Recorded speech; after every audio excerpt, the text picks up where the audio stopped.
পাপ হলো যে কোনো ধরনের মন্দ কর্ম। সাধারণভাবে পাপ বলতে যে কোনো ধরনের মন্দ কর্ম বা অন্যায় আচরণ যা ধর্মের নিয়ম বা ঈশ্বরের ইচ্ছার বিরুদ্ধে যায়। আমরা জেনে বা অজান্তে প্রতিদিন কিছু না কিছু পাপ করেই থাকি। নমস্কার, ঈশ্বর তত্ত্ব চ্যানেলে আপনাদের সবাইকে স্বাগত। আমি দীপান্বিতা শুরু করছি আজকের এই ভিডিও। আজকের এই ভিডিও থেকে আমরা জানব ভগবান ছোটখাটো পাপকে ক্ষমা করে দেন। সম্পূর্ণ ভিডিওটি দেখার অনুরোধ রইল আপনাদের কাছে। আশা করছি ভিডিওটি আপনাদের সমৃদ্ধ করবে। ভিডিওটি শুরু করার আগে যারা এই চ্যানেলে নতুন তারা এই ধরনের ধর্মীয় ভিডিও পেতে চ্যানেলটিকে অবশ্যই সাবস্ক্রাইব করুন। তাহলে চলুন শুরু করা যাক আজকের এই ভিডিও। একবার ভগবান শ্রীকৃষ্ণ তার পার্থ অর্জুনের সঙ্গে নগর পরিক্রমা করতে বের হলেন। এইভাবে অনেকক্ষণ ঘুরতে ঘুরতে দুজনে একসময় একটি বনের কাছে এসে উপস্থিত হলো। তখন তারা সেখানে একটি গাছের নিচে বিশ্রামের জন্য বসলেন। তারা বসার কিছুক্ষণের মধ্যেই শুনতে পান কিছু মানুষ চোর চোর বলে চিৎকার করছে। ঠিক তখনই তারা দেখেন একটি মানুষকে তাদের দিকে ছুটে আসতে। তখন অর্জুন বুঝতে পারেন যে এটাই চোর, আর অর্জুন সঙ্গে সঙ্গে সেই মানুষটিকে ধরে ফেলে। অর্জুন তখন সেই ব্যক্তিকে বলেন, সুস্বাস্থ্য গঠিত ও বলবান হওয়া সত্ত্বেও তুমি চুরি করছো, তোমার কি লজ্জা করে না? এর মধ্যেই গ্রামবাসীরা সেখানে গিয়ে উপস্থিত হন এবং চোরটিকে তাদের হাতে ছেড়ে দেওয়ার দাবি জানান। তখন ভগবান শ্রীকৃষ্ণ নিজের এবং তার পার্থ অর্জুনের পরিচয় দিয়ে গ্রামবাসীদেরকে বলেন, আপনারা সকলে এই ব্যক্তিকে চোর কেন বলছেন? এই মানুষটি আপনাদের কি চুরি করেছে? তখন গ্রামবাসীরা উত্তরে বলেন, হে প্রভু, এই দুষ্ট মানুষটি আমাদের বাগান থেকে ফল চুরি করেছে, সেই জন্য এই চোরটিকে আমাদের হাতে তুলে দিন। সকল গ্রামবাসীরা মিলে এই চোরটিকে সাজা প্রদান করব। তখন শ্রীকৃষ্ণ এই মানুষটিকে জিজ্ঞাসা করেন, তুমি কি সত্যি চুরি করেছ? আর যদি সত্যি চুরি করে থাকো তাহলে তা কেন করেছ? তখন সেই চোরটি বললেন, হে প্রভু, আমি খুবই ক্ষুধার্ত ছিলাম, সেই কারণে এই পাপ আমি না চাইতেই করে ফেলেছি।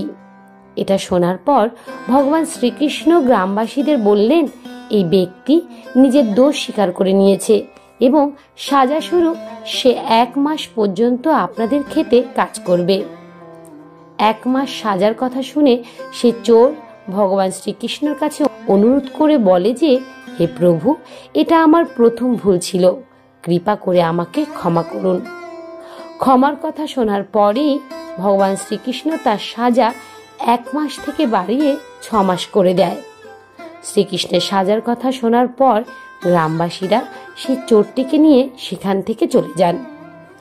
অন্যদিকে অর্জুন আবার এই পুরো ঘটনাটিকে খুব ভালোভাবে লক্ষ্য করেছিল। যখন সকল গ্রামবাসীরা সেখান থেকে চলে যান তখন ওর নিজের মনের কৌতূহলবশত ভগবান শ্রীকৃষ্ণর কাছে জিজ্ঞাসা করলেন, হে বাসুদেব, চোরের মতে এটা তো তার প্রথম ভুল ছিল, তাহলে আপনি তার ক্ষমা চাওয়ার পরেও তার সাজা কমানোর বদলে বরং বাড়িয়ে দিলেন, এমনটা কেন করলেন? কৃপা করে আমাকে বলুন। এটা শোনার পর ভগবান শ্রীকৃষ্ণ প্রথমে তো একটু হাসলেন এবং তারপরে বললেন, হে পার্থ, যাকে তুমি ছোট পাপ বলে মনে করছো সেই ছোট ছোট পাপগুলি পরবর্তীতে বড় আকার ধারণ করে। এরপর ভগবান শ্রীকৃষ্ণ অর্জুনকে বললেন, এই বিষয়টি তোমাকে বোঝানোর জন্য আমি তোমাকে একটি গল্প বলছি, তাহলে হয়তো তুমি ভালোভাবে বুঝতে পারবে, আর অবশেষে তুমি আমাকে বলবে যে আমি এই চোরটির সঙ্গে ঠিক করেছি নাকি ভুল। এরপর ভগবান শ্রীকৃষ্ণ অর্জুনকে গল্প শোনাতে শুরু করলেন। একদা এক সময় এক ব্রাহ্মণ তার দরিদ্রতার কারণে দুঃখী হয়ে রাজার কাছে কিছু সাহায্য চাইতে আসে। আর সেই রাজা ছিল খুবই দয়ালু প্রকৃতির, কিন্তু এর সাথে ছিল তিনি খুব চতুর। তিনি সকলকে দান করতে ভালোবাসতেন, কিন্তু তার একটি শর্ত ছিল, আর সেই শর্ত পূরণ যে করতে পারত রাজা তাকেই শুধুমাত্র দান করতেন। রাজা কাউকে দান করার আগে সেই ব্যক্তি বা পাত্রকে পরীক্ষা করে দেখে নিতেন সে পাত্রটি সুপাত্র নাকি অপাত্র।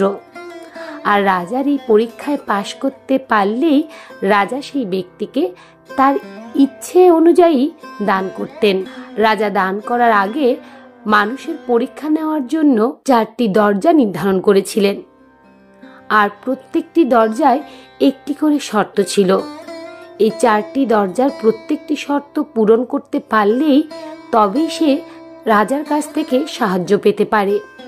সেই দরিদ্র ব্রাহ্মণ রাজার মহলের কাছে পৌঁছানোর পর প্রথম দরজা দিয়ে ভিতরে প্রবেশ করে। প্রথম দরজা দিয়ে ঢুকতেই এক গণিকা ব্রাহ্মণের দিকে এগিয়ে আসে এবং তাকে জিজ্ঞাসা করে, আপনি রাজমহলের ভিতরে কেন যেতে চান? তখন ব্রাহ্মণ উত্তরে বলে, আমি রাজার কাছে কিছু ধন সম্পত্তি সাহায্যের জন্য এসেছি। তখন সেই গণিকা তাকে বলে, হে ব্রাহ্মণ দেব, আপনি রাজার কাছে ধন সম্পত্তি চাইতে অবশ্যই যান, কিন্তু এই দরজাটিতে রাজা আমাকে অধিকার দিয়ে রেখেছে। এই কারণে আমার অনুমতি ছাড়া আপনি ভিতরে প্রবেশ করতে পারবেন না। আমি একজন গণিকা, অতএব আমাকে সন্তুষ্ট না করে আপনি ভিতরে যেতে পারবেন না। একজন গণিকার মুখে এরকম কথা শুনে সেই ব্রাহ্মণের মাথা নিচু হয়ে যায়। এরপর সে ব্রাহ্মণ ধিক্কার জানায়।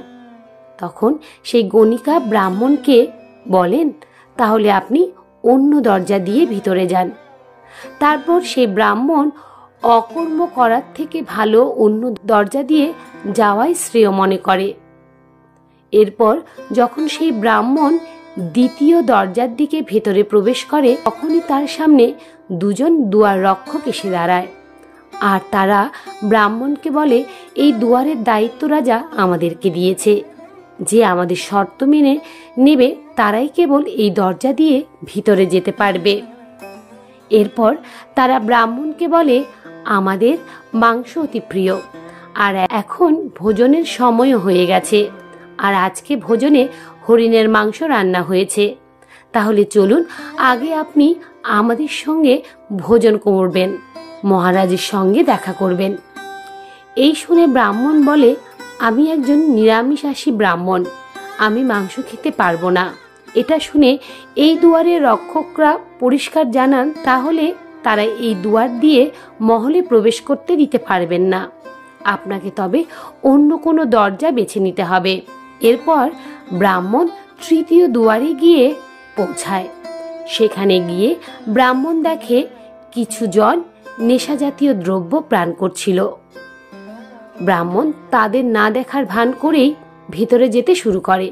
আর ঠিক তখনই এক ব্যক্তি ব্রাহ্মণকে এসে বলে, আমাদের সঙ্গে একটু নেশা করে নাও, তবেই তুমি এই দরজা দিয়ে প্রবেশ করতে পারবে। ব্রাহ্মণ এটাকেও উচিত মনে না করে চতুর্থ দরজার দিকে এগিয়ে গেল। চতুর্থ দরজা দিয়ে প্রবেশ করার সময় ব্রাহ্মণ দেখেন সেই দরজার কাছে কিছু লোক সেখানে জুয়া খেলছে, আর তাদের শর্ত ছিল এই দুয়ার শুধুমাত্র জুয়াকারীদের জন্য। যে ব্যক্তিরা জুয়া খেলবে তারাই এই দরজা দিয়ে ভেতরে প্রবেশ করতে পারবে। জুয়া খেলা ধর্মের বিরুদ্ধে ছিল, তাই ব্রাহ্মণ খুব চিন্তিত হয়ে পড়লেন। সে ভাবতে থাকে কি করে সে ভিতরে প্রবেশ করবে, কারণ 4টি দরজাতেই ধর্মের বিরুদ্ধে শর্ত রয়েছিল। আবার অন্যদিকে সেই ব্রাহ্মণের অর্থেরও খুব প্রয়োজন, রাজার সঙ্গে তার দেখা করতেই হবে। এরপর শ্রীকৃষ্ণ অর্জুনকে বললেন, হে পার্থ, তার একদিকে ধর্ম ছিল এবং অন্যদিকে ধর্মের বিরুদ্ধে শর্ত ছিল। এই ডিউটি নিয়ে তার মনের মধ্যে যুদ্ধ হতে শুরু করে, আর তখনই সে সব থেকে বড় ভুল করে বসল। সে মনে মনে জুয়া খেলা খুব ছোট পাপ, এই পাপ যদি সামান্য কিছু পরিমাণে করা হয় তাতে তার কোনো ক্ষতি হবে না বলে ভেবে নিল। সে ব্রাহ্মণ ভাবে তার কাছে 2 টাকা রয়েছে, এই 2 টাকা দিয়ে জুয়া খেলে নেয়, তাহলে সে ভিতরে যাওয়ার অনুমতি পাবে। তারপর সে সেই 2 টাকা দিয়ে জুয়া খেলতে শুরু করে। ব্রাহ্মণ জুয়া খেলায় ততটা পারদর্শী না হলেও তার ভাগ্য ভালো ছিল। সে 2 টাকা থেকে 4 টাকা, 4 টাকা থেকে 8 টাকা, 8 টাকা থেকে 10 টাকা, এইভাবে সে টাকা জিততে থাকে।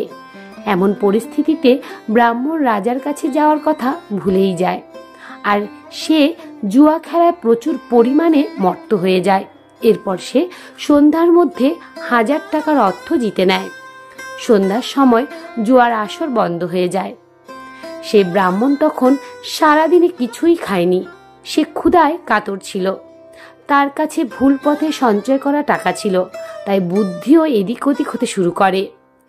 তারপর ব্রাহ্মণ ভাবে এখন সন্ধ্যা নেমে এসেছে, কেউই আমাকে দেখতে পারবে না, দ্বিতীয় দরজায় গিয়ে মাংস ভোজন করে নেওয়া যাক।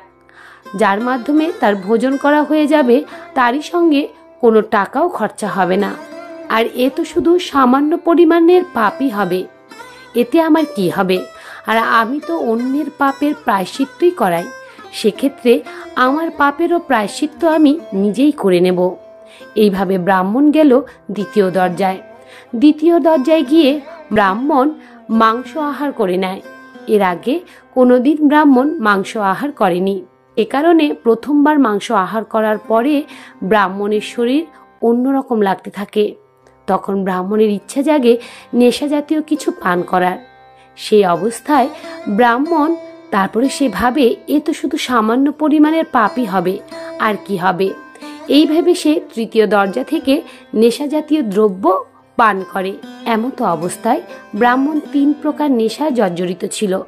প্রথমত, ব্রাহ্মণের কাছে অর্থ ছিল, যে কারণে তার অর্থ লোভ জেগেছিল।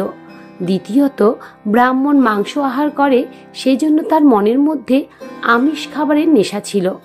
আর তারপরে পাপকে বাড়ানোর নেশা জাতীয় পদার্থ তার শরীরের মধ্যে এসে গিয়েছিল। আর মদ্যপানের পর সুন্দরী রমণীর ভাবনাও আসা স্বাভাবিক। তখন ব্রাহ্মণ নেশাগ্রস্ত অবস্থায় থাকার কারণে পাপ ও পুণ্যের মাঝে কোনো পার্থক্য দেখে না। তখন ব্রাহ্মণ ভাবতে থাকে তাকে প্রথম দরজায় এক গণিকা কামের নিমন্ত্রণ করেছিল, আর রাতে এটা অস্বীকার করা পাপ। তখন সেই ব্রাহ্মণের মাথায় নেশা চড়ে গিয়েছে। ব্রাহ্মণ ভাবে এতগুলো ছোটখাটো পাপ যখন করলাম, তাহলে আরেকটা পাপই করে নি, তারপর সমস্ত পাপকে একসঙ্গে আমি প্রায়শ্চিত্ত করে নেব। এরপর ব্রাহ্মণ যায় সেই প্রথম দরজায়। গণিকাকে সন্তুষ্ট করে অবশেষে সে দিনের বেলা জুয়া খেলে যে অর্থ ব্রাহ্মণ জিতেছিল, সব অর্থ তার থেকে নিয়ে নেয় গণিকা। এইভাবে সারা রাত কাটিয়ে দ্বিতীয় দিন সকালে যখন ব্রাহ্মণ ঘুম থেকে ওঠে, তখন সে দেখে সেই গণিকা তাকে ঘেন্নার চোখে দেখে এবং ব্রাহ্মণকে বলে কাঙ্গাল সাথী তার কোনো প্রয়োজন নেই, সে যেন তাড়াতাড়ি সেখান থেকে চলে যায়।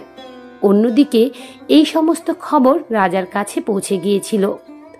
এদিকে আবার ব্রাহ্মণ চতুর্থ দরজায় এসে একে একে সব দরজায় ঘুরতে থাকে এবং বলতে থাকে, আমি সব শর্তে রাজি আছি, আমার একবার হলেও মহারাজের সঙ্গে দেখা করতে দাও। এই দিনটিতে সেখানকার নিয়ম পরিবর্তন হয়ে গিয়েছিল। শর্তের সাথেও তাকে কেউ ভিতরে প্রবেশ করতে দিতে রাজি হলো না, আর তাকে সমস্ত দরজা থেকে দূর দূর করে তাড়িয়ে দেওয়া হলো। তখন ব্রাহ্মণ প্রবেশ দরজার বাইরে বসে আপন মনে ভাবতে থাকে, আমি রাজার কাছে অর্থ তো পেলামই না, আর আমার কাছে যে 2 টাকা ছিল তাও হারালাম। ছোট ছোট পাপ করে কোনো হানি হয় না, এই চিন্তা ভাবনার ভুলে সে নিজের ধর্ম ও অর্থ দুটোই হারালো। এই কারণেই ভগবান শ্রীকৃষ্ণ বলেন, নিজের উপর বিচার করা প্রয়োজন। আমরা এই ব্রাহ্মণের মতো ভুল করছি না তো? কোনো পাপকেই ছোট মনে করে এড়িয়ে যাওয়া উচিত নয়, কেননা এই ছোটখাটো পাপ থেকেই বড় পাপের উৎপত্তি হয়। আর এই পাপের শর্তে একবার পড়ে গেলে তার থেকে রেহাই পাওয়া খুবই কষ্টকর। জীবনে কোনো মানুষ দুজনের থেকে কোনো কিছু লুকাতে পারে না, এক ঈশ্বরের থেকে, দ্বিতীয়ত হচ্ছে নিজের থেকে। আর নিজের কাছে একবার যদি নিজে ছোট হয়ে যান, সারা জীবনই আপনার বেঁচে থেকেও মরার মতো অনুভূতি হবে। এই কারণেই ছোটখাটো পাপকে সর্বদা এড়িয়ে চলুন। অবশেষে ভগবান শ্রীকৃষ্ণ বলেন, হে অর্জুন, এই কারণের জন্যই আমি এই চোরকে এই ছোট্ট একটি ভুলের জন্য এত বড় শাস্তি দিয়েছি। তাহলে এ পর্যন্তই। ভিডিওটি যদি আপনাদের ভালো লেগে থাকে তবে অবশ্যই একটি লাইক করবেন এবং কমেন্টে রাধা মাধবের জয়গান করতে ভুলবেন না যেন। এ ধরনের ধর্মীয় ভিডিও পেতে এবং নিয়মিত গীতা পাঠ শুনতে চ্যানেলটিকে অবশ্যই সাবস্ক্রাইব করবেন। দেখা হচ্ছে অন্য আরেকটি ভিডিওতে। ততক্ষণ পর্যন্ত আপনারা ভালো থাকবেন, সুস্থ থাকবেন। হরে কৃষ্ণ কৃষ্ণ কৃষ্ণ হরে হরে, হরে রাম রাম রাম হরে হরে। নমস্কার।